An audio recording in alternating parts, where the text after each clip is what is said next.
dar os avisos. Amanhã, segunda-feira, nós teremos culto de oração. Né, João? Em nome de Jesus.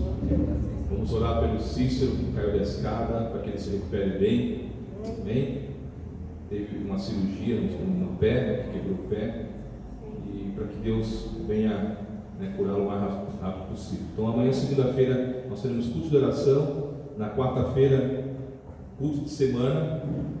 Na sexta-feira, culto de intercessão. E também nós temos culto de oração online na sexta-feira. Amém?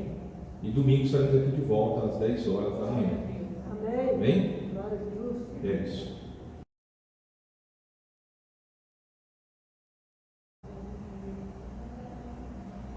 Nós vamos ter em breve o momento da ceia, mas antes eu vou dar alguns avisos. O pessoal do conselho me avisa se saiu alguma coisa errada. Bom, a primeira coisa é sobre algumas conversas que nós tivemos, algumas reuniões com o pessoal da Igreja de Cristo de São Paulo. Então, a gente vai dar o posicionamento por enquanto.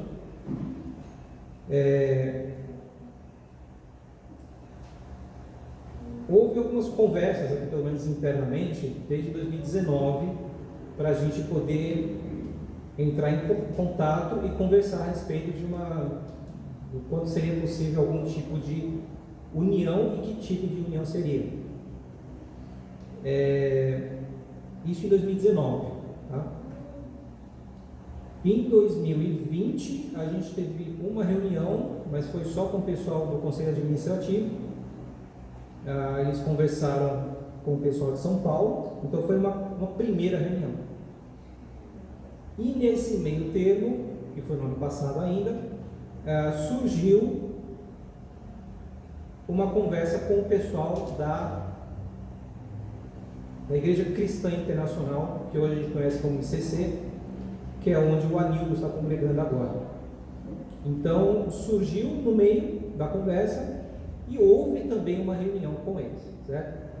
Então, todas essas coisas vão ser mais esclarecidas no futuro, tá? Isso aqui são só alguns pequenos avisos para vocês terem uma noção de onde que está no momento, tá? E depois de todo esse tempo, teve a pandemia, teve mudança de conselho também, então isso acabou passando um bom tempo. E agora nós retomamos alguns contatos. E no domingo passado, no dia 14, a gente teve uma reunião, aí sim com todo o conselho, com 5, juntamente com mais 2 irmãos lá da Igreja de São Paulo. Então a gente se reuniu presencialmente para conversar a respeito dessa possibilidade e de como que seria essa união das 2 igrejas. E aí no dia 7 de março agora, a gente pretende, durante a assembleia que vai ter aqui, a gente pretende conversar a respeito disso, porque não é uma coisa que vai ser decidida pela liderança da igreja.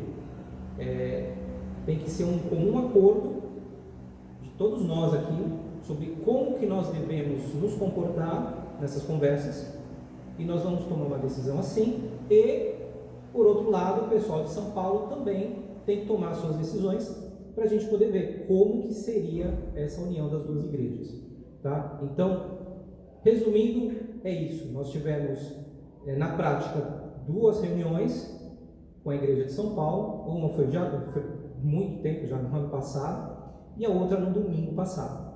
Então, a gente só conversou por enquanto. A gente tem algumas possibilidades de como a gente poderia fazer essa proximidade ou união, que ainda está em aberto, ou o que nós vamos fazer. E no dia 7 de março a gente vai ter essa assembleia e a gente pode conversar como que a gente se posiciona por enquanto. Mas é importante deixar claro que são primeiras conversas. E a cada reunião as coisas vão aparecendo e aí podemos ter novidades. E aí a gente tem que reconversar a respeito de como seria, porque a gente encontrou isso ou aquilo como um assunto que a gente deveria debater. E a mesma coisa a Igreja de São Paulo. Eles também precisam decidir como eles vão se comportar conosco. Né? Então tudo isso em aberto, nós tivemos as primeiras reuniões, então vamos orar por isso, porque é uma decisão que é muito espiritual, não é uma coisa política, não é uma coisa de vamos fazer o que é mais fácil ou o que é agradável. Nós temos que tomar uma decisão espiritual do que é melhor diante de Deus, de acordo com as Escrituras. Então é isso. Faltou alguma coisa? Por enquanto não. Mas então no dia 7 a gente vai conversar, 7 de março, a gente vai conversar mais a respeito. Então é isso. Então agora é o momento da ceia. Nós vamos ler um trecho em Romanos, no capítulo 5.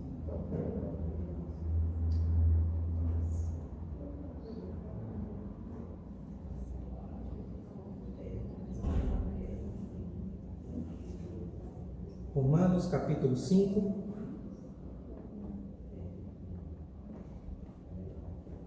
no versículo 6.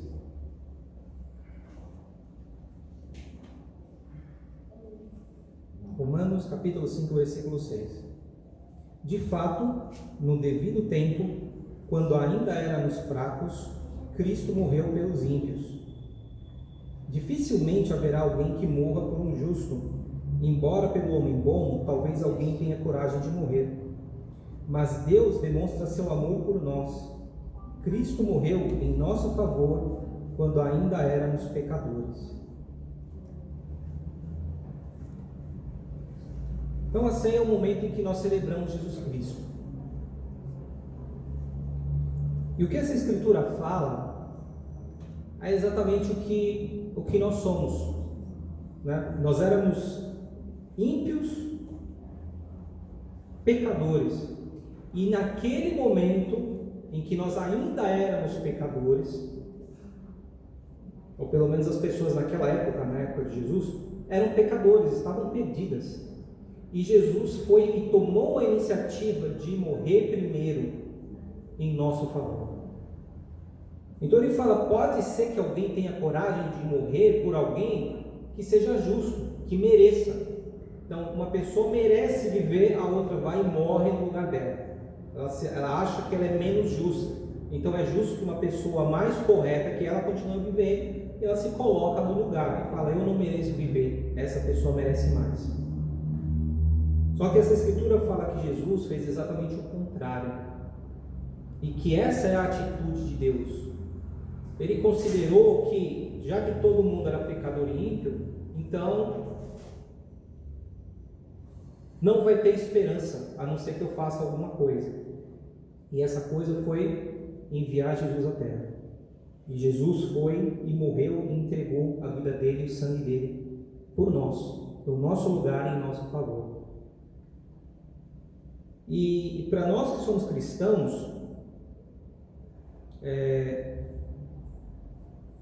a gente tem que fazer um exercício para sempre lembrar de poder voltar para trás, né? Se nós por algum motivo acreditamos que nós mudamos tanto a ponto de nos acharmos que nós somos basicamente justos, né, e quase merecemos já a salvação, o que já não é correto, porque a gente não merece, né? E nós temos pecado. Só que se isso já for difícil, tá bom, então volta para trás e lembra, porque o seu julgamento deveria ter sido antes de você ser cristão. E aí, se você voltar lá para trás, você vai perceber, opa, eu não era justo nada, eu não mereceria de forma nenhuma ser salvo, por merecimento não. E aí, nessa escritura ele fala que Cristo morreu por nós enquanto nós éramos ímpios. Então a gente pode ter nascido 2000 anos depois, mas durante a nossa vida nós nos tornamos pecadores. E Jesus Cristo foi lá e deu a vida dele, até mesmo por nós que iríamos nascer muitos anos depois, mas que continuaríamos sendo pecadores e ímpios. E aí precisamos mudar de vida, chegar a um certo momento, mudar de vida, mas só porque Jesus fez esse sacrifício por nós. Então eu gostaria de pedir para as irmãs passarem a bolacha, o suco de uva. E esse momento da ceia, nós vamos celebrar Jesus Cristo, e nós sempre celebramos Jesus Cristo lembrando da vida e da morte dele. E é importante lembrar das duas coisas, lembrar da vida, lembrar do que ele fez, do exemplo que ele foi, de como ele viveu, de como ele ensinou para nós, como viver, o que fazer, o que falar, como pensar, para pensarmos, falarmos e agirmos da mesma forma que Ele faria. Ele nos ensinou isso com a vida dele. E celebramos também a morte e a ressurreição dele. Lembramos da morte porque é o que Ele fez por nós, e a ressurreição porque nos faz lembrar que a nossa vida aqui vai acabar um dia, de todos nós, mas nós vamos poder ter essa esperança da salvação. Lembrar, opa, não, eu vou morrer. Pode levar pouco tempo ou muito, mas eu vou morrer. Mas eu tenho a esperança de ser salvo um dia e eu vou ter a vida eterna. Então esse é o momento de celebrarmos. Eu vou fazer uma oração e depois nós podemos já comer o pão e tomar o suco de uva também.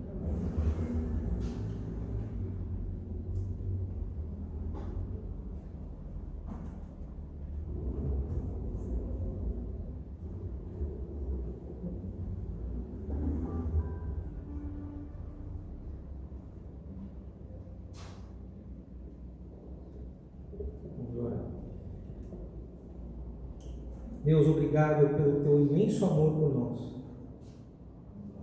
Como as Escrituras falam, o Senhor nos amou primeiro, e por causa desse amor, o Senhor podia simplesmente ter decidido castigar todos e acabar com a humanidade. Mas por amor, o Senhor ainda colocou mais um plano em ação e nos enviou Jesus Cristo. E Ele foi um sacrifício perfeito em nosso favor. Obrigado por nos dar essa esperança de que nós pudemos um dia mudar de vida por causa do que Jesus Cristo fez e receber essa promessa de termos essa fé de que nós vamos viver um dia. Depois desse mundo, depois dessa vida, nós vamos ter uma outra que vai ser perfeita e que vai ser eterna. Obrigado por essa esperança, obrigado por Jesus Cristo ter feito isso por nós, de ter enfrentado o ódio dos homens, de ter enfrentado o sofrimento físico, emocional, espiritual, todo tipo de sofrimento Ele enfrentou em nosso favor. Te agradecemos por isso, obrigado pela esperança que o Senhor nos dá por meio dele. Obrigado por esse pedaço de bolacha que representa o corpo do teu filho. E obrigado por esse suco de uva que representa o sangue dele, que purifica os nossos pecados. Te agradecemos por isso em nome de Jesus. Amém.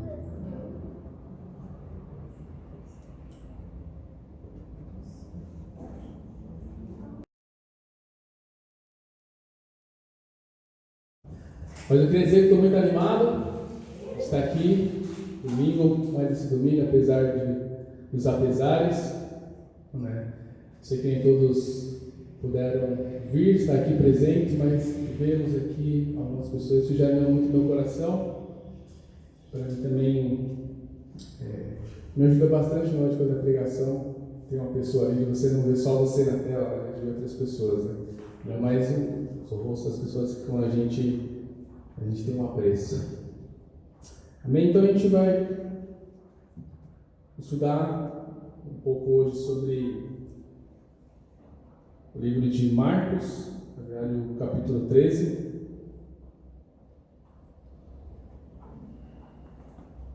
Não vou ler ele todo, né? Eu pretendo estudar, até porque não daria tempo. Deixa eu cronometrar aqui no tempo. Bom, antes de começar, eu gostaria de fazer uma breve introdução, até mesmo para contextualizar o assunto, né, o tema que nós vamos falar hoje.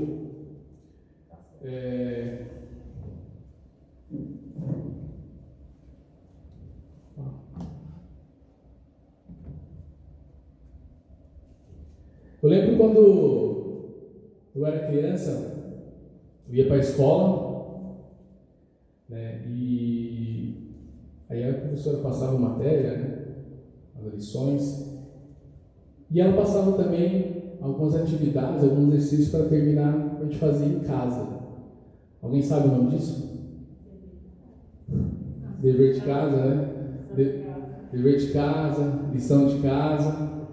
Tem irmãos aqui que devem saber bastante disso, que ele é professor. Exatamente, a lição de casa. E o propósito, o objetivo da lição de casa é para que o aluno chegasse em casa e ele pudesse exercitar aquilo que foi passado pelo professor, para que ele pudesse absorver tudo aquilo, para que ele pudesse fixar todo o conteúdo que foi passado. Ou então mesmo para fomentar, né, para poder chegar. Eu lembro que nas aulas eu falava, eu queria que na próxima aula vocês viessem falar sobre determinado assunto. E aí você ia para casa, né, estudava, ia para a biblioteca, né? Então a gente tinha essa prática. E eu até a 8ª série, eu um aluno que nunca fui o melhor aluno da sala, mas eu costumava sempre fazer as lições de casa, né, sempre fazer os deveres de casa. Mas chegou um momento na minha vida, depois que eu entrei para o ensino médio, que eu não comecei mais a fazer o dever de casa, a lição de casa. E aí, com isso, eu comecei mal nas provas, porque assim, quando eu estudava, fazia a lição de casa, eu conseguia tirar uma nota boa nas provas. E depois que eu comecei a não fazer mais isso, a não fazer mais a lição de casa, as minhas notas começaram a cair. E fora isso, eu já não fazia mais o dever de casa, eu já não ia a semana toda para a escola, e aí fui só caindo no rendimento escolar, só caindo. Chegou um momento que eu não ia mais para a escola, que aí eu preferia jogar bola, estar com meus amigos, dormir, e aí chegou um ponto que no último ano da escola, o ensino médio, eu larguei a escola. Parei de estudar, como consequência disso, de todas essas coisas. Atrelado a isso, comecei a trabalhar também, então ficou mais difícil ainda. E assim, parar de estudar foi uma das coisas que eu me arrependo profundamente até hoje. Muito, lamento muito. Até hoje eu me arrependo de não ter parado de estudar, né? Mas pela misericórdia de Deus, pela graça e a ajuda de alguns irmãos, né? Na época a Cileide namorava com ela, eu voltei a estudar, fiz supletivo, e aí eu consegui terminar, concluir, me formar. Hoje eu trabalho na área que eu estudei, na área que eu gosto. Posso dizer que profissionalmente sou uma pessoa realizada, né? Com a glória de Deus, né? Sou muito feliz por isso. Mas tiveram consequências da minha vida até hoje, por não ter feito a lição de casa.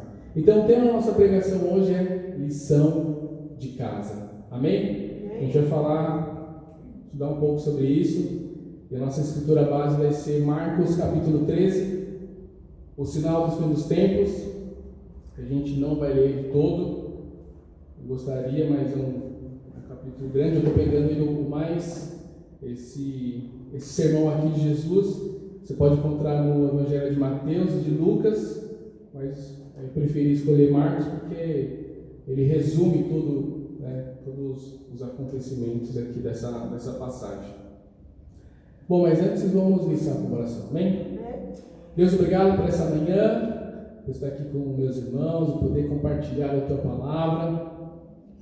Eu quero agradecer pelos irmãos que estão em casa também, que estão ouvindo, que vão ver essa pregação. Pai, por favor, toque, Pai, nossos corações, por meio da Tua Palavra, que possamos aprender, Pai, mais do Senhor e a estarmos preparados, Pai, para essa vida, Deus.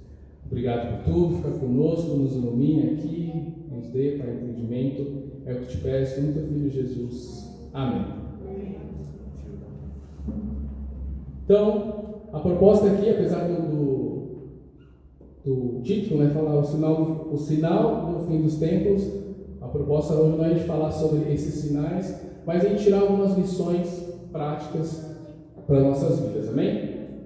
Marcos capítulo 13, versículo 1.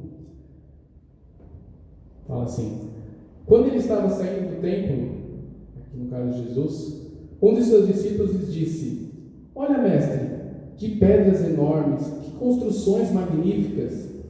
Você está vendo todas essas grandes construções? Perguntou Jesus. Aqui não ficará pedra sobre pedra, serão todas derrubadas.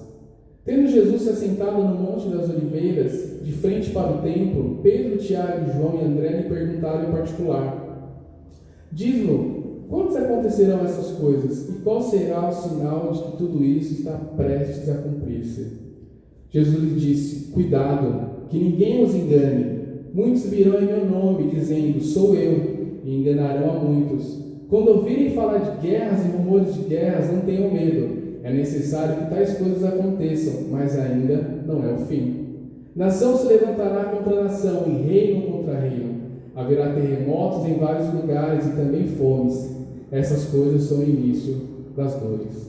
Fiquem atentos, pois vocês serão entregues aos tribunais e serão açoitados nas sinagogas. Por minha causa, vocês serão levados à presença de governadores e reis, como testemunho a eles. E é necessário que antes o Evangelho seja pregado a todas as nações. Sempre que forem presos e levados a julgamento, não fiquem preocupados com o que vão dizer. Digam tão somente o que lhes for dado naquela hora, pois não serão vocês que estarão falando, mas o Espírito Santo. O irmão trairá seu próprio irmão, entregando-o à morte, e o mesmo fará o pai a seu filho. Filhos se rebelarão contra seus pais e os matarão. Todos odiarão vocês por minha causa, mas aquele que perseverar até o fim será salvo. Vamos pular essa parte, vamos para o versículo 21. Fala assim, continuando. Se então alguém lhes disser: vejam, aqui está o Cristo, ou vejam, ali está ele, não acreditem, pois aparecerão falsos cristos e falsos profetas, que realizarão sinais e maravilhas, para, se possível, enganar os eleitos. Por isso, fiquem atentos, avisei-os de tudo antecipadamente. Mas naqueles dias, após aquela tribulação, o sol escurecerá, e a lua não dará sua luz, e as estrelas cairão do céu, e os poderes celestes serão abalados. Então se verá o Filho do Homem, vindo nas nuvens, com grande poder e glória, e ele enviará os seus anjos e reunirá os seus eleitos dos quatro ventos, dos confins da terra até os confins do céu. Amém? Até aqui a leitura. Como eu disse, a gente não vai conseguir ler ele todo, nem explicar todo esse capítulo, né? Marcos aqui ele usa o capítulo todo para descrever sobre o sinal do fim dos tempos. Para a gente falar detalhes aqui, a gente teria que usar acho que umas 3 pregações para a gente poder explicar tudo isso aqui. Bom, então eu separei aqui em 4 partes, né? Isso que nós acabamos de ler. Então, à medida que a gente for, que eu vou avançando aqui, eu vou explicando cada parte, queria expor algumas coisas, a gente trazer algumas lições para nossas vidas, amém? Então, no versículo 1, né, até o versículo 4, Jesus está saindo aqui do templo, não por coincidência, mas a última pregação que eu fiz, que eu falei sobre os mestres da lei, os fariseus, Jesus estava ensinando no templo, e Jesus fala sobre a hipocrisia deles.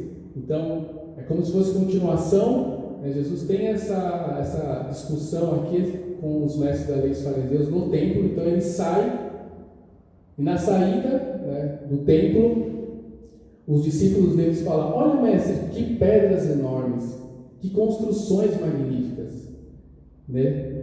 E ele faz essa exclamação, os discípulos deles, e Jesus pergunta: vocês estão vendo essas grandes construções? Vão ficar pedra sobre pedra.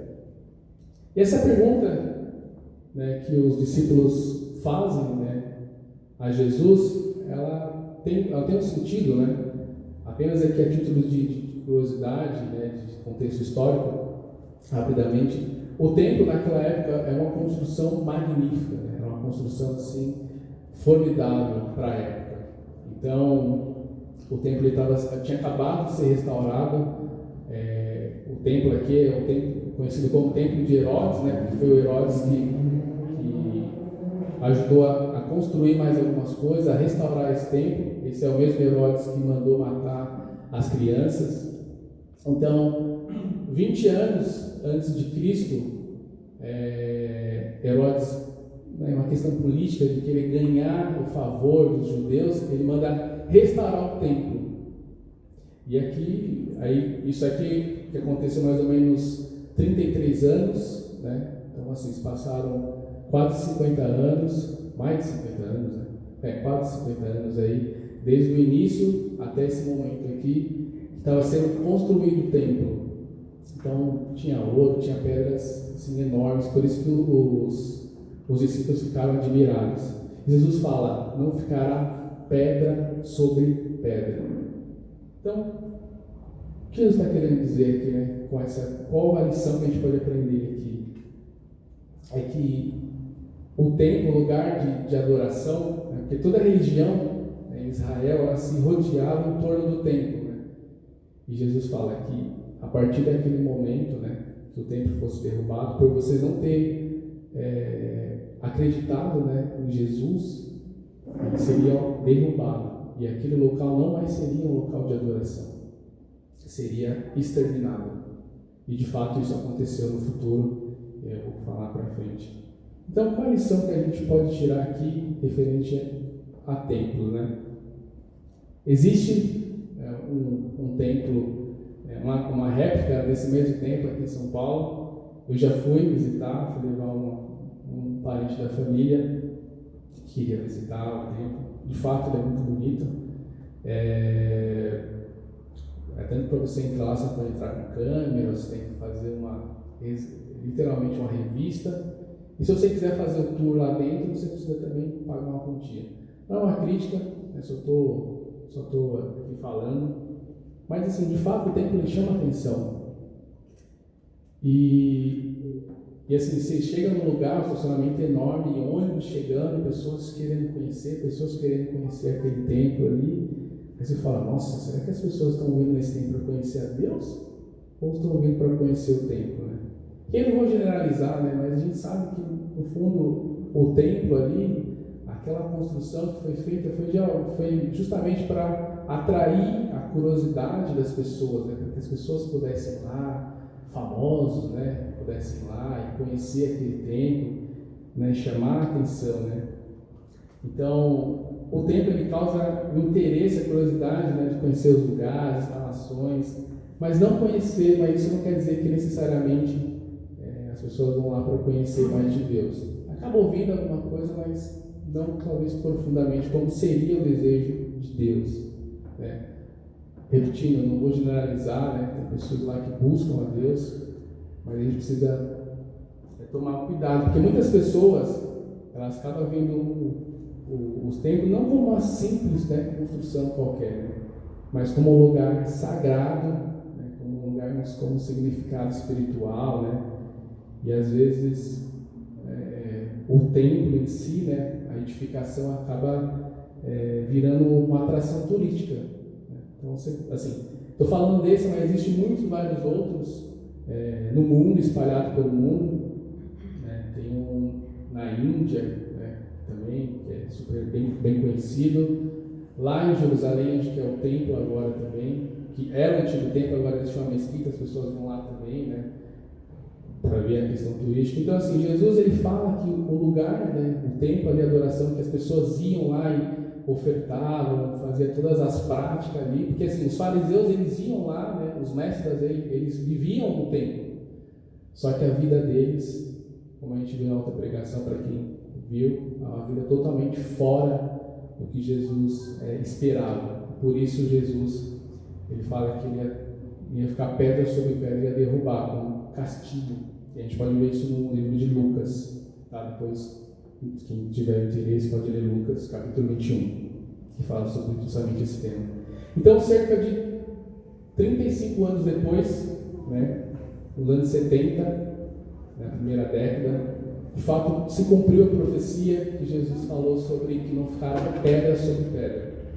No ano 67, houve uma revolta dos judeus, né, por conta de impostos, né, que estava sendo dominado pelos romanos. Então, no ano 67, eles cercaram Jerusalém, né. No ano 70, eles entraram com tudo e exterminaram todos os judeus que tinham lá. E com isso também exterminaram, derrubaram o templo. Literalmente, destruíram tudo, tacaram fogo em tudo, e não ficou pedra sobre pedra. Porque na cúpula, estava vendo, na cúpula do templo, era revestido de ouro. Então eles tacaram fogo, né? Esse ouro derreteu, né? Então os soldados querendo roubar esse ouro, eles teve que afastar as pedras, né? Para poder pegar esse ouro que estava lá, que ficou embaixo. E aí se cumpre essa escritura, né? Que não ficará pedra sobre pedra. Então essa profecia ela se cumpriu. Então essa é uma lição que a gente pode aprender de Jesus, né? Também que Jesus cumpre fielmente aquilo que ele falou. Amém? No versículo 5 até o versículo 8, que Jesus fala: cuidado, que ninguém os engane. Muitos virão em meu nome dizendo, sou eu, e enganarão a muitos. E de fato aconteceu também isso. Depois que Jesus ele morreu, muitas pessoas vieram em nome dele, né, como Messias, querendo se passar por ele, enganando, né, o povo, querendo tirar proveito daquela situação. Jesus, sabendo disso, que essas coisas iriam acontecer, ele falou: estejam de sobreaviso, né, sobre essas coisas que vão acontecer. É uma lição de casa, né? Estou dando uma lição aqui para vocês. Quando acontecer essas coisas, vocês estarem cientes que eu os avisei antecipadamente. Então Jesus deixa uma lição. Ele espera que seus discípulos não percam essa lição. Isso também serve para nós hoje. Pois Jesus sabia do que isso poderia acarretar na vida dos discípulos, né? Que a fé dele poderia ficar abalada. Né? Então Jesus ele fala sobre o que irá acontecer no futuro. Ele alerta seus discípulos, né, acerca desses acontecimentos, né, sobre que pessoas irão vir em nome dele. E o propósito é para que é para que nós estivéssemos preparados, sempre, né? Vigilantes, para quando Jesus vier, opa, isso aqui eu já ouvi. Então, eu sei que Jesus cumpre fielmente aquilo que ele falou nas Escrituras. Então, deixa eu aqui, andar aqui no cercado, aqui, né? Andar certinho na linha, porque senão eu sei que eu vou ter, assim, eu vou sofrer com essas consequências. E ele fala: cuidado, que ninguém os engane. E eu fiquei pensando, né? Jesus sabia disso, né? Assim, o que me deixa assim, pasmo não é que dessas pessoas virem, né? Se passar por Jesus, porque Jesus falou que isso de fato aconteceu. Mas o que me chama a atenção é que, poxa, Jesus já falou que essas coisas iriam acontecer. Tem muita gente ainda que acabam seguindo, né? Tem muita gente que ainda acaba se perdendo, deixando que outras pessoas venham e falem, né, em nome dele. As pessoas elas caem, elas são levadas assim, literalmente, né, de deixar largar tudo que tem, família, vai de cabeça, né? Então, a mensagem que tomemos cuidado, né, com todas essas coisas, né, que a gente vê ao nosso redor, de pessoas falando em nome de Jesus como Messias. Aqui no Brasil a gente tem um, né, que se intitula como Messias, né? Não vou falar o nome, né, porque eu sei que vai ser gravado aqui, vai para o YouTube, enfim, então não quero também causar nenhum constrangimento, mas é só para dizer que de fato está se cumprindo, né?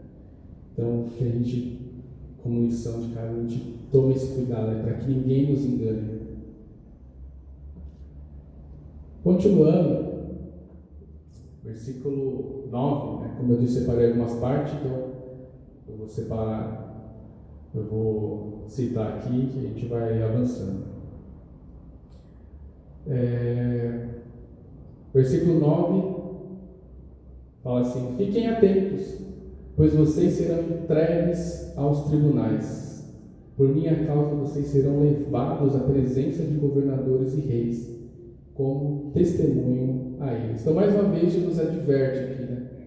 Ele adverte uma vez, adverte de novo, e ele dá detalhes do que irá acontecer.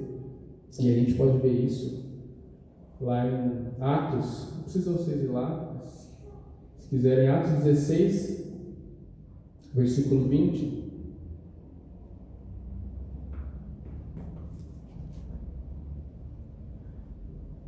Atos 16, versículo 20, aqui Paulo, né?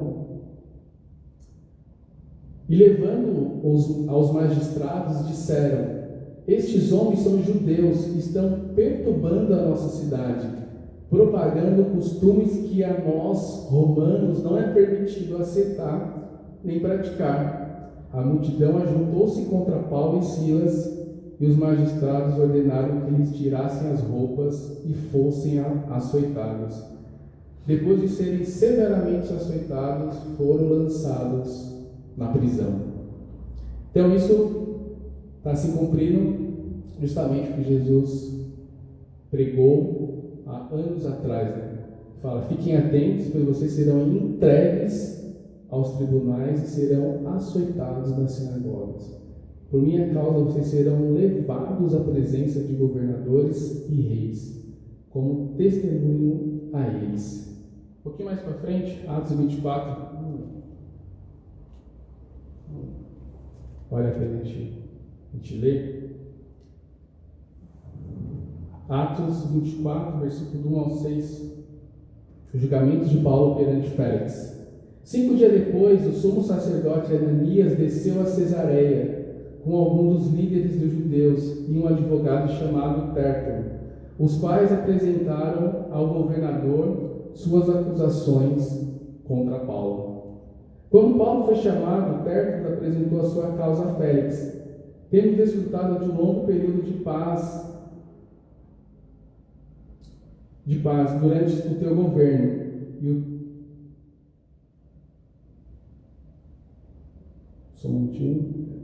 Temos desfrutado de um longo período de paz durante o teu governo, e o teu providente cuidado resultou em reforma nesta ação. Em tudo, em toda parte, excelentíssimo Félix, reconhecemos estes benefícios com profunda gratidão. Todavia, a fim de não tomar-te mais tempo, peço-lhes o favor de ouvir apenas por um pouco. Verificamos que este homem é um perturbador que promove tumultos entre os judeus pelo mundo todo. Ele é o principal cabeça das seitas nazarenas e tentou mesmo até profanar o templo.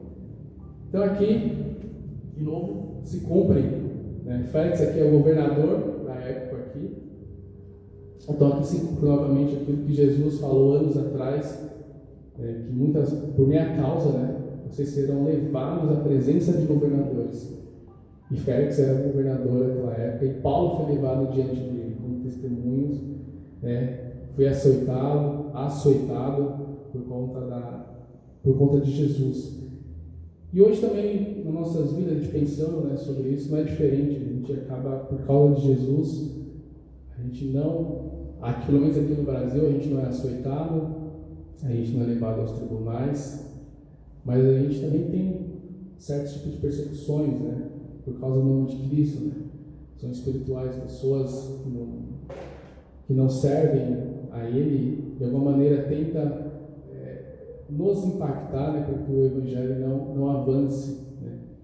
E qual a lição de casa, mais uma vez? Que a gente estejamos atentos, para a gente saber, quando vier, né, quando a gente vê essas coisas, a gente não se espanta. Nossa, como assim, né? Acontecendo todas essas coisas, porque Jesus já falou que essas coisas iam acontecer. Não há muito tempo, né? Essa passagem, né? Esse Marcos 13, né? Ele começa a falar, parece que ele está falando tudo de um momento só, né? Que as coisas vão acontecer tudo de uma vez só. Não sei se vocês têm essa mesma percepção, mas parece que vai começar, quando dá o start, vai começar e vai ser tudo de uma vez, mas se a gente for ler, né? Entender que cada acontece, a gente vê que as coisas são atemporal, né? Então pode acontecer hoje, como pode acontecer daqui 100 anos, 1000 anos, 2000. Na verdade, há 2000 anos, tudo isso que Jesus falou já vem se cumprindo, né? Por essas coisas. Então, isso não deve nos alarmar, nos preocupar, né? Isso deve nos mover a estar preparados. Então, após a morte de Jesus, houve grande perseguição. Há muitos foram entregues à morte, presos por causa de Jesus. Então, depois, se vocês quiserem, tem um livro que fala, o livro dos mártires, né, que fala sobre a morte dos apóstolos, né, das pessoas que serviram a Jesus naquela época. Então, né, posso falar aqui de Tiago, né, que é assim, ele foi ele foi o primeiro apóstolo a ser morto por causa de Jesus Cristo.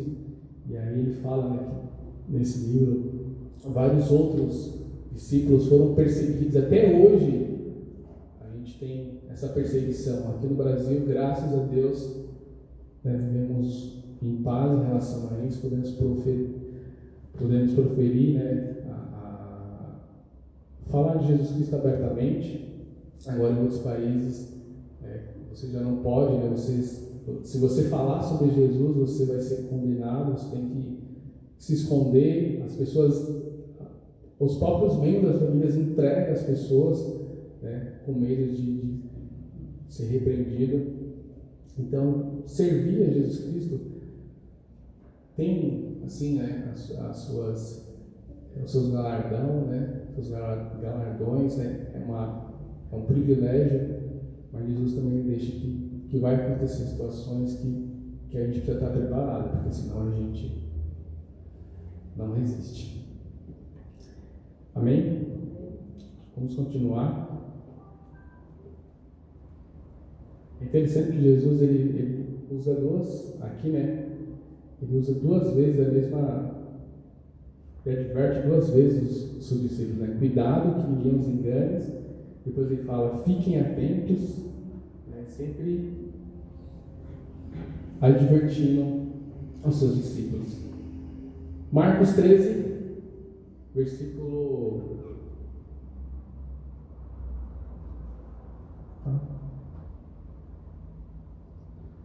21. Algo que eu esqueci de mencionar, né? No versículo 13 fala, todos odiarão vocês por minha causa, mas aquele que perseverar até o fim será salvo. Então a gente precisa perseverar até o fim. A gente pegar todas essas lições, chegar em casa e repassar e falar, deixa eu fazer minha lição de casa aqui e perseverar até o fim.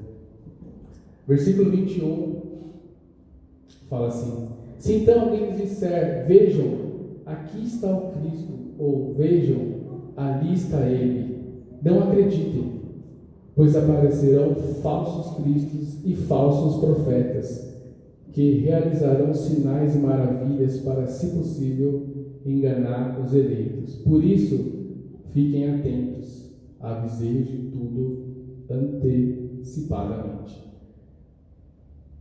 Então, mais uma vez, Jesus adverte seu discípulo, né? Fala, pô, Jesus, vocês falaram, pô, você já falou isso 3 vezes já, não? Tá bom, já entendi, né? Não precisa falar de novo.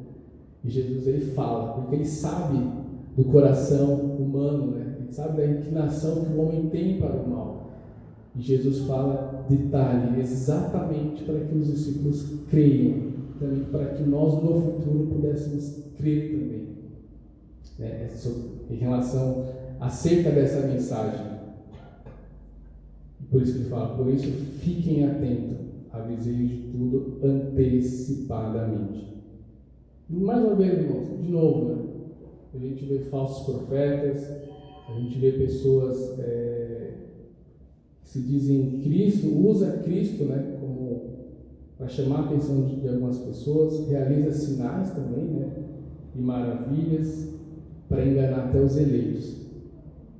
Então a gente vive, podemos dizer, né, que a gente vive numa crise, né, uma crise assim, doutrinária, né, no sentido de que com a vinda desses falsos cristos, você pode, acho que você já deve ter visto, né, se você pesquisar na internet, você vê série, né, pessoas pregando sobre Jesus e pregando uma doutrina, né, que está fora do contexto bíblico, né, assim, sobre pluralidade, né? O que quer dizer isso? Quer dizer que você pode fazer o que você quiser, né?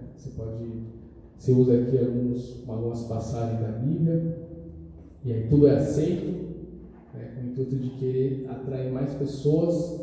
Então eles dão uma driblada, né, na doutrina da Bíblia, na coisa que está escrito aqui na palavra de Deus, e a gente precisa estar esperto com isso, porque se a gente não vigiar, a gente pode cair nesses mesmos erros, né? Aí eu estou falando aqui dentro da igreja, né?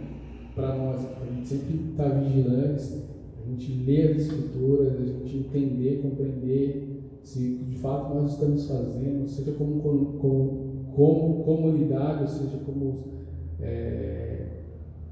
cristãos individuais, a gente sempre avaliar como é que anda a nossa conduta com Deus. Porque assim, a gente encontra hoje igrejas, né, capazes de mobilizar massas, né? Você vê assim, igual eu falei, né? Fui nessa igreja, você vê ônibus chegando atrás de ônibus, estacionamentos super lotados, né? E você vê as pessoas indo lá e buscando, mas quando você começa a conversar com essas pessoas, você fala, poxa, está muito fora, né, do contexto bíblico, né? Está muito fora daquilo que Jesus deixou como ensinamento para nós. Então, por isso que a gente precisa olhar aqui para dentro, o nosso coração está sempre avaliando, poxa, como é que está a nossa conduta, como é que está a nossa vida como comunidade, né? Porque senão a gente pode ser passado como um falso profeta, né? Como pessoas falsos anticristos, como um falso Cristo, né? Então, assim, acabar se esquecendo das raízes, né? Todo esse contexto histórico que está aqui mencionado aqui na Bíblia, né? Contidos aqui na Bíblia. Então a gente precisa sempre estar vigiando em relação a esses assuntos, né? Então a gente percebe, eu acho que eu já comentei com vocês, né, que esses dias eu fiquei acho que uma meia hora assistindo os programas de gospel, né, que tem na televisão, de propósito, deixa eu ver se de repente eu encontro alguma coisa que seja útil, né? Uma coisa que possa me ajudar, né? E assim, irmãos, não é uma crítica, ou se for uma crítica construtiva, né? Mas, poxa, eu fiquei meia hora e assim, só me falando sobre prosperidade, se você dá, se você vender. Eu falei, não é possível, deve ter alguma coisa aqui que seja bom. Aí troquei de canal também, mesma coisa. Parecia que os dois assim estavam brigando pela audiência, né? Eu falo, puxa, né? Eu achei que eles iam falar. Eu fiquei assim meia hora, assim, para ouvir, porque eu falei, não, no momento ele vai falar sobre vida, né? No momento ele vai falar sobre mudança de vida, que precisa mudar, e só foi se você dá, se você fazer. Sempre eles balizam, né? Eles usam sempre esses argumentos, né? Então a gente precisa tomar esse cuidado, né? Para que a gente também não siga, né? Para que a gente não esqueça, né, de temas cruciais que a gente precisa ser falado, né? Nos cultos ou individualmente com cada um de nós, né? Sobre fé, né? São temas cruciais, né? Sobre fé, sobre conversão de pecados, sobre salvação, sobre justificação, né? Falar sobre esses temas na igreja, né? E não só falar de coisas assim, elementares. Falar sobre arrependimento, sobre graça, né? Porque assim, a gente percebe que hoje, pelo menos eu percebo, não sei vocês, né, que esses falsos profetas, esses falsos cristos, ele usa o nome de Cristo, né, e traz, né, faz um entretenimento para as pessoas que você vê no púlpito. É um entretenimento. Você fica ali, né, olhando, a pessoa usa assim, o falar, o ambiente, né, e você fica ali focado, ali, né, você fica entretido com aquilo. Mas a palavra de Deus, realmente, infelizmente, você não vê ela sendo pregada, né, na íntegra, como tem que ser. Então, essa é uma lição que a gente precisa ter em nossas vidas, né? Essa é uma lição de casa. Porque Jesus fala que essas coisas viriam e a gente precisa combater, né, esses falsos cristos. E como a gente combate isso? É com base nas Escrituras. A gente lendo, né, nossa leitura diária, para que a gente não se perca, porque é fácil, né? Porque você vê pessoas, né, muitas pessoas assim, no templo, no domingo de manhã, certamente são 3 cultos, né? Porque não comporta todo mundo. Você fala, mas todas essas pessoas estiverem para buscar Deus, amém, glória a Deus por isso. Mas, como eu disse, infelizmente, você começa a conversar né, com algumas pessoas próximas, você vê que as convicções ali é muito rasa, né? E esse é o apelo que eu faço aqui, né?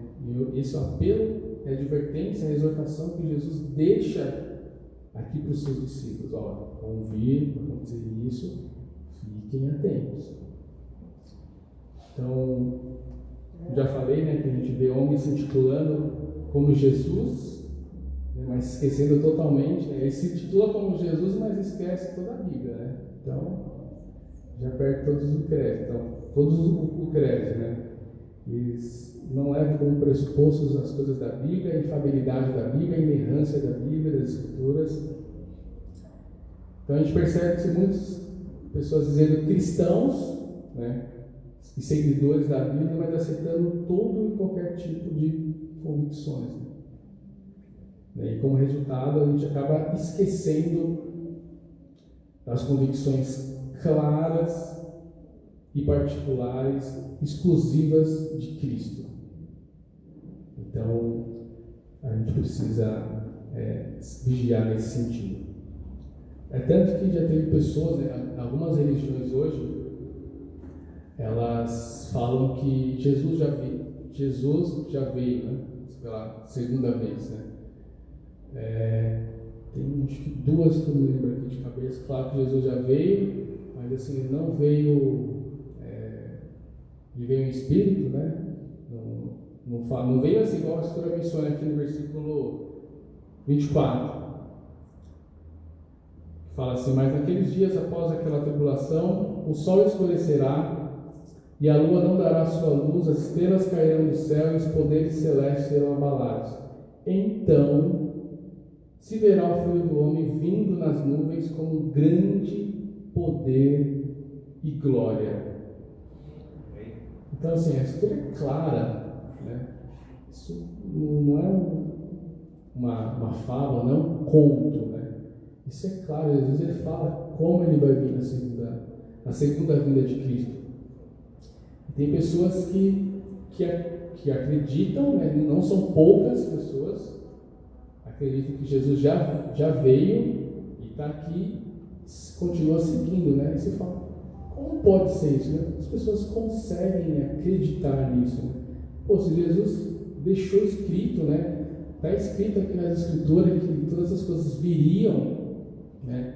Inclusive, né, não é só na Bíblia, né? Tem muitos fatos, evidências que aconteceram ao longo da história desses 2000 anos que foram contados, pessoas que não eram cristãos, né? E registraram na história, que acaba atestando também, né, todos esses acontecimentos que Jesus, essas profecias que Jesus falou, né, e as pessoas ainda não sei, né, acho que não conseguem enxergar, né, mas isso é até bíblico, né.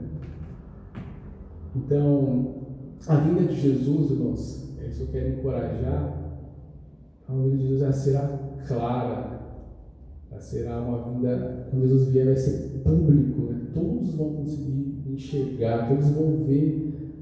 A Bíblia fala que ele vai vir com grande poder e glória. No livro de Mateus, fala que assim como um raio cai no Oriente, é visto no Ocidente, vai ser também mesmo, assim vai acontecer na vinda de Cristo, né? Então assim vai ser claro. O que ele está querendo dizer? Todos, sem exceção, vão enxergar a vinda de Cristo. Então, a gente possa se apegar a essa Escritura e a essa esperança. Né? E quando a gente vê todas essas situações que a gente já vê, a gente não se espantar, mas isso deve aumentar a nossa fé. Você fala, poxa, de fato está acontecendo exatamente o que Cristo falou. Então, isso tem que encher a nossa vida de temor. Fala, eu preciso me preparar, estar preparado com Deus, para quando Ele vier, né, seja eu posso estar vivo, eu posso estar morto, que pode vir a qualquer momento, eu esteja preparado. Amém. Então, assim, irmãos, qual que é o ponto central, né,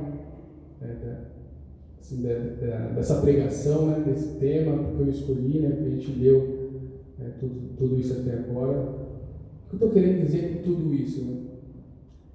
Porque assim, consciente da veracidade, né, da exatidão das Escrituras, do cumprimento das profecias, né? Porque ainda muitas pessoas não acreditam em Jesus, porque muitas pessoas ainda duvidam, né, de Jesus. né? Muitas pessoas são levadas de um lado para o outro, né? Como crianças, né? Como todo vento de doutrina, né? Sopra para cá, sopra para lá, né? Porque sendo, né, utilizadas como massa de manobra. Quando eu falo massa de manobra, porque as pessoas influentes, né, usam todas essas pessoas para trazer algum tipo de influência, algum tipo de impacto na sociedade. Por isso que eu uso esse termo aqui como massa de manobra, né? Então, porque ainda sabendo todas essas coisas, tudo escrito, que as pessoas ainda não creem, né? E a resposta que eu coloquei aqui foi que não temos feito a lição de casa, ou estamos fazendo de maneira relaxada. E assim, irmãos, isso não é uma palavra de condenação, tá? Mas é uma palavra de amor, de exortação, tá? Para nós, inclusive para mim também, né? Então, o que a gente precisa fazer? Como está a nossa vida? A gente está fazendo a lição de casa. Quando eu falo lição de casa, a gente tem visto todas essas coisas, tem estudado, a gente tem, poxa, eu tenho quanto tempo, né? Eu venho nas pregações, eu ouço falar de Jesus, mas eu ouço e entre o proveito sai pelo outro, eu de fato faço a lição de casa, né? Poxa, aprendi isso aqui, o que eu preciso mudar, o que eu preciso fazer? Deixa eu fazer aqui a minha lição de casa. Então, qual é a nossa lição de casa hoje como igreja, né? Como comunidade, né? Então pensem, né, reflitam sobre isso, né? A gente tem praticado todas essas escrituras, né? Tudo que a gente tem estudado, porque senão a gente vai no bolo também, né? A gente vai deixar as pessoas nos influenciar, quando na verdade a gente precisa influenciar, né? E contra o fluxo, né? Literalmente a gente anda contra o fluxo o tempo todo, né? Servir Jesus é isso. Eu queria compartilhar um trecho de um livro, e o autor cita um trecho que eu acho bem interessante, né? Que calha muito com o que a gente acabou de ver, né? Eu não sei quem é o autor que escreveu essa frase, mas eu achei bem interessante. Ele fala assim: alguém já disse que a maior lição que se pode aprender da história é que poucos aprendem as lições que ela ensina. Vou ler de novo. A maior lição que se pode aprender da história é que poucos aprendem as lições que ela ensina. Então, o autor dessa frase está se referindo ao fato de que gerações após gerações, os mesmos erros teológicos dos primeiros séculos do cristianismo reaparecem, ainda que em roupa nova. Então, né, trocando aqui os miúdos, né, está querendo dizer, poxa, no contexto, todo o contexto histórico do mundo, né, e aí a gente está falando 2000 anos para cá, mas se a gente for ler desde a criação do mundo, quantas coisas a gente vê, quantos grandes feitos de Deus a gente viu, né? Tá mencionado aqui nas Escrituras, né? Sobre a destruição de Sodoma e Gomorra, sobre o dilúvio, né? Essas coisas deveriam nos encher de temor e falar, cara, eu já destruí o mundo de uma vez, né? Deixa eu aqui, né? Por temor a Ele, servir a Ele, né?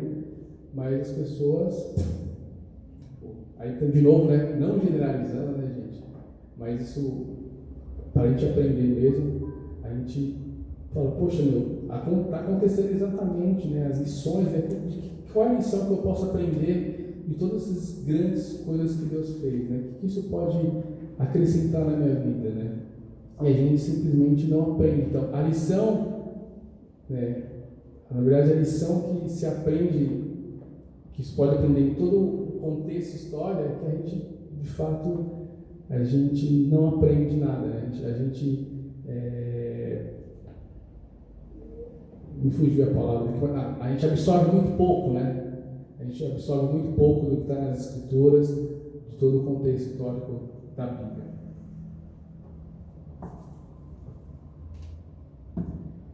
Então, como conclusão, né, já partindo para o fim, qual é a aplicação desse sermão, né? Qual que é a aplicação desse sermão aqui de Cristo, né, para nossas vidas hoje, né?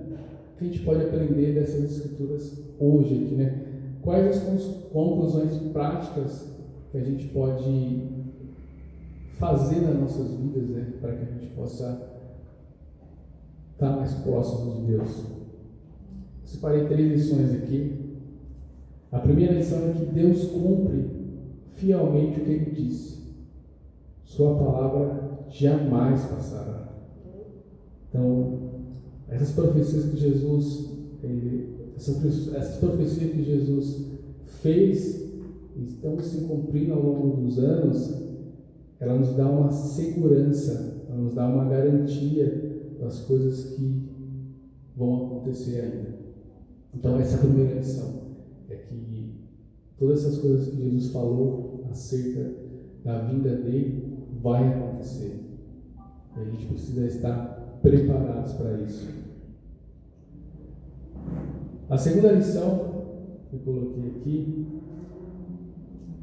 é que a gente vai ser perseguidos por nossos familiares, pessoas à nossa volta. E aí, quando eu falo perseguido, não é que a pessoa pode sim ser perseguida literalmente, de chegar e falar assim, você não pode falar o nome de Deus, mas existem outras formas de perseguição, né? Você fala, uma pessoa que não concorda com você, uma pessoa que te fala uma palavra desanimadora, né? E a gente precisa ter consciência disso e perseverar, né? A gente precisa saber que virão falsos ensinos e a gente precisa se apegar totalmente na Bíblia, né? Nas Escrituras, para que a gente possa combater essas heresias que a gente, infelizmente, acaba vendo em muitos lugares. Quando eu falo muitos, é muitos mesmo, todo mundo. Então essa é uma lição, essa é a segunda lição. E a terceira e última lição, que para mim eu acho ela a mais, não menos importante, mas eu deixei ela por último, para mim, acho que ela tem um peso muito grande, é que a intenção de Deus foi sempre salvar a vida do pecador. E sabendo da sua inclinação para o mal, Deus sabendo que o homem é inclinado para o mal, Ele se encarregou de deixar tudo registrado, né, para que nós entendêssemos a sua vontade, na esperança de voltarmos para Ele. Então, essa é a terceira lição, que eu vejo que é mais importante. Então, assim, Jesus ele fez questão de deixar a Bíblia para nós hoje, né? Muitas pessoas morreram por conta desse livro que nós temos aqui hoje, e Deus ele se encarregou de deixar esse livro aqui hoje, né, no contexto histórico, a gente pudesse ver os grandes feitos, né, de Deus, né, sobre a libertação, sobre a justificação, sobre Jesus Cristo, para que a gente pudesse ler e se convencer, falar, poxa, Jesus Cristo fez tudo isso por mim, Deus fez tudo isso por mim, né, com a esperança que a gente se arrependa e busque. Então, aí eu ia falar com a quarta lição, mas na verdade é a continuação, né? Então, assim, todo esse sermão aqui, né, o que a gente pode trazer como lição para nossas vidas práticas, né? É para que nós pudéssemos vigiar, ficarmos alertas, né, sobre nossas vidas, né, o que a gente precisa mudar. Então, eu queria deixar para que vocês pudessem refletir sobre a sua vida, né? Pensar qual a lição, né, qual decisão que eu preciso fazer hoje, né, para me estar mais próximo de Deus, né? Qual a lição de casa que eu preciso fazer hoje, né? Então, assim, para quem já é cristão, né, o que eu preciso fazer hoje, o que eu preciso deixar de fazer, né, para que eu esteja preparados, né? Porque o objetivo, o propósito todo esse sermão aqui que Jesus deixa para os discípulos é para que eles estivessem preparados, né, que eles ficassem vigilantes, né? Ele até fala aqui, uma lição no versículo 28, aprendam a lição da figueira. quando seus ramos se renovam e suas folhas começam a brotar, vocês sabem que o verão está próximo. Assim também, quando virem todas essas coisas acontecendo, saibam que ele está próximo, às portas. Eu lhes asseguro que não passará essa geração, todas essas coisas aconteçam. Os céus e a terra passará, mas as minhas palavras jamais passarão. Então, essa é a lição, né, que Jesus nos deixa para que a gente ficássemos preparados. É isso. Não tem mais aqui que eu acrescentar. Né? Se eu ficar colocando coisa, eu vou estar acrescentando coisas que não é para acrescentar. Né? Jesus é muito claro aqui nessa escritura, não tem mais o que falar. Fala, cuidado, fiquem atentos, ele adverte todo o tempo os seus discípulos. Então eu queria que cada um de nós pudesse meditar e fazer a lição de casa. Porque, poxa, eu vou sair daqui, eu sei que eu preciso resolver uma questão com o irmão, eu preciso falar com tal pessoa, eu preciso mudar isso e aquilo na minha vida, porque isso não me leva, isso não agrada a Deus. Né? Então essa é a lição de casa. Então é isso que eu queria compartilhar com vocês. Espero que de alguma maneira possa ter ajudado, possa ter acrescentado na vida dos irmãos. Amém? Eu queria aproveitar e agradecer aqui pelos irmãos que oraram, né, por mim. A gente está tendo um tempo de oração toda sexta-feira online, né? Que a gente coloca a lista de orações online, né? E aí acho que eu sempre coloco, né? Poxa, ora pelo pregador dessa semana, né? E assim, eu já tenho estudado sobre essa pregação já faz umas semanas já, né? Algumas coisas já, lido algumas coisas. Mas mesmo assim eu estava inseguro, assim, eu estava falando, poxa Deus, né? Assim, sabe quando você se sente inseguro, né? E aí no tempo de oração a gente orou, né? Poxa, eu saí super animado, eu saí assim, muito encorajado, eu saí seguro para falar tudo aquilo. Aí no sábado eu já acordei, já falei, né, os pontos que eu queria falar, né? Então obrigado, né? Eu queria muito agradecer, né, os irmãos que têm orado, mesmo aqui, lá, enfim, ter orado pela igreja, isso ajuda muito, pelo menos tem me ajudado. Eu queria encorajar a continuar orando, queria reforçar o aviso que eu dei do tempo de oração online toda a sexta-feira, começado às 20 horas, tem sido muito bom. Tem alguns visitantes têm participado, né? Isso é uma forma também da gente evangelizar, a gente falar de Deus para as pessoas, né? Tem alguns amigos meus que têm participado, acho que é a terceira vez. Eu fico muito contente com isso, né? É uma porta que a gente pode estar indo falando de Deus para essas pessoas, né? E um dos templos que a gente fez na semana retrasada, a gente orou para que Deus pudesse abrir portas, para que outras pessoas pudessem vir, né? E saber mais sobre Deus, né? Então a gente tem visto também Deus, ele sendo fiel, né? Honrando a todos nós por conta disso. Amém? Então, obrigado. Eu gostaria de concluir com uma oração. Deus, obrigado porque o Senhor deixou as tuas escrituras para que nós pudéssemos ler, para entender e se aproximar do Senhor, Pai. Obrigado, Pai, que possamos ler, Pai, as tuas escrituras, que possamos entender, que ela possa alcançar, Pai, nossos corações, Pai, que ela possa trazer, de fato, mudanças de vida, Deus. Possamos fazer, Pai, a lição de casa, tudo aquilo que nós acabamos de ver aqui, possamos colocar em prática. Pai, o Senhor nos deixou, Pai, todas essas registrado, Pai, essas profecias, Pai, porque o Senhor sabia que tudo isso ia se cumprir, e sabendo disso, o Senhor deixou para que nós pudéssemos ter fé no Senhor, Deus. Então, ajuda-nos a sair hoje aqui, Pai, dispostos a mudar, não porque o homem está falando, mas por amor ao Senhor, Deus. Eu quero orar por essa tarde, pelo começo, Pai, de semana.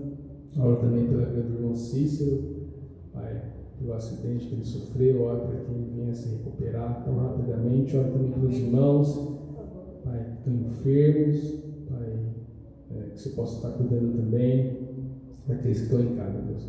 Obrigado, te oramos, te agradecemos, em nome do teu Filho Jesus. Amém.